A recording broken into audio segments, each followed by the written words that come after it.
Hello my dear students, radiant academy welcomes you all. हम chapter 3 company final account से illustration number 12 को answer करने वाले हैं, अंडरस्टैंड करने वाले हैं। Prepare statement of profit and loss of Paras limited. ये देखते ही आपको सबसे पहला काम करना है कि statement of profit and loss को प्रिपेयर कर देना है। अगर आपको याद नहीं है तो याद कर लेना, इसी फॉर्मेट में इसी ऑर्डर में आपको statement of profit and loss याद होना चाहिए। ठीक है, तो चलिए, आपने statement of profit and loss prepare कर लिया होगा। From the following information for the year ended on 31st March 2017 as per schedule 3 of companies act 2013। ठीक है, तो statement of profit and loss को हमें प्रिपेयर करना है of Paras limited for the year ending on 31st March 2017। तो यहां पर हम लिख देंगे for the year ending on 31st March 2017 of Paras limited और यहां पर भी लिख दिया जाएगा 31st March 2017 को। अब देखते हैं, पहला बैलेंस जो आ रहा है वो है कॉस्ट ऑफ मटेरियल कंज्यूम्ड। अब कॉस्ट ऑफ मटेरियल कंज्यूम्ड जो होता है उसको जनरली परचेज का ही पार्ट माना जाता है, काइंड ऑफ परचेज ही माना जाता है। अगर आप उसको यहां पर लिख दोगे तब भी चलेगा, या अलग से आप लिख रहे हो तब भी चलेगा। तो चलिए, अलग से ही हम लिख देते हैं यहां पर, जैसा आपके सॉल्यूशन में दिया हुआ है। तो कॉस्ट ऑफ मटेरियल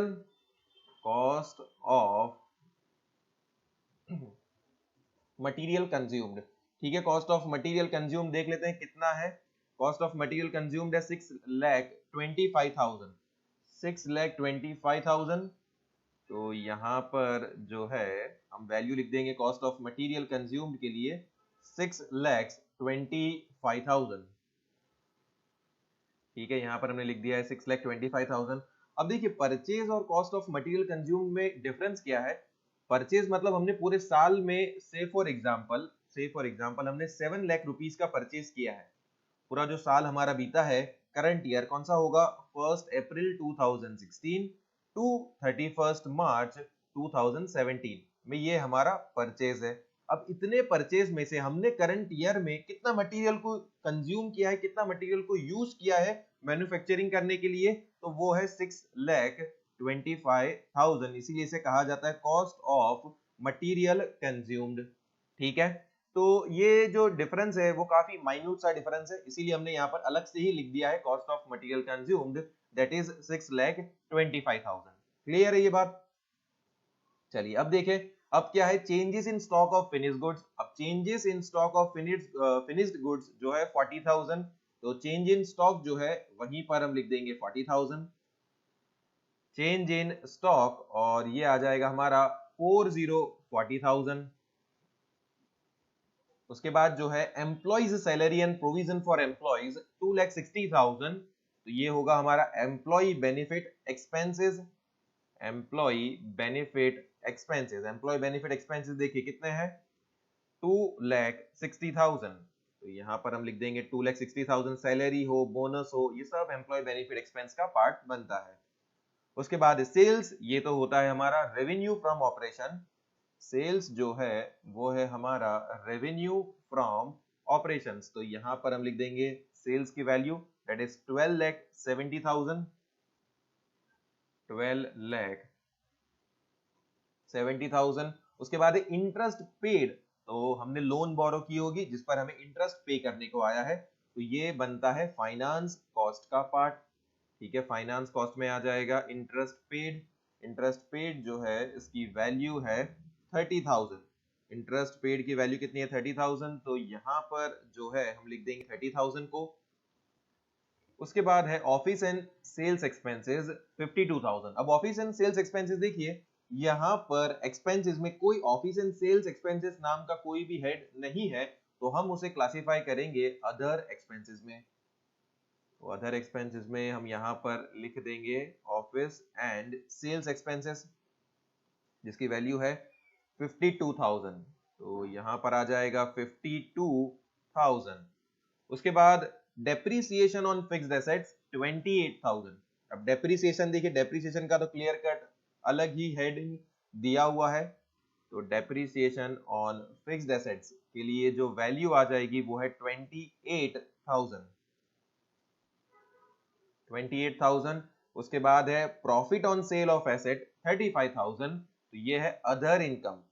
तो ये क्या है? Other income, profit on sale of asset, क्योंकि एसेट बेचना और एसेट खरीदने का काम हमारा नहीं है, इसीलिए ये यहां से जो भी हम इनकम जनरेट कर रहे हैं, प्रॉफिट जनरेट कर रहे हैं, वो हमारा अदर इनकम का पार्ट बनेगा, दैट इज 35,000।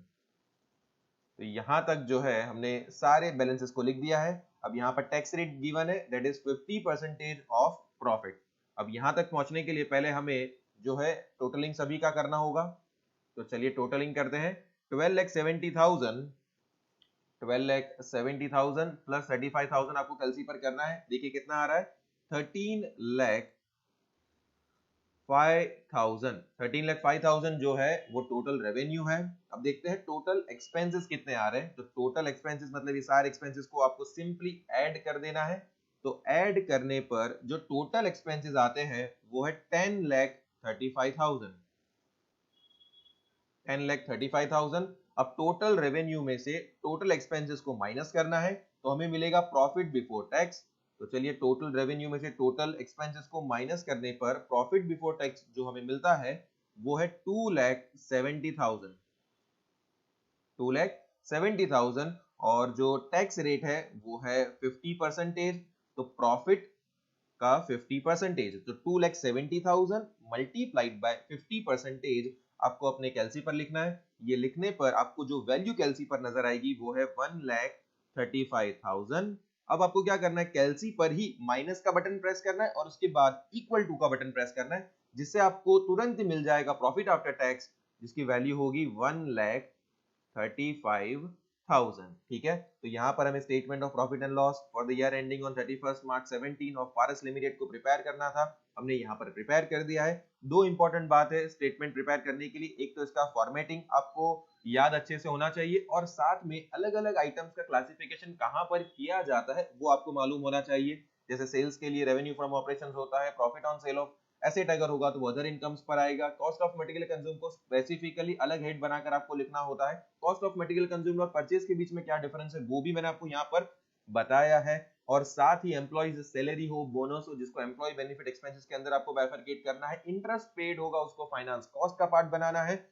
और जो भी एक्सपेंस स्पेसिफिक हेड में अगर नहीं आ रहा है तो उसको आपको अदर एक्सपेंसेस में क्लासिफाई करना है। ये सिंपल दो बातों का ध्यान रखना है। एक बात आपको फॉर्मेट याद होना चाहिए, दूसरी बात अलग अलग एक्सपेंसेस, अलग अलग बैलेंसेस को कहां पर क्लासिफाई किया जाता है वो आपको मालूम होना चाहिए। So this is it. हम मिलेंगे हमारे नेक्स्ट वीडियो में।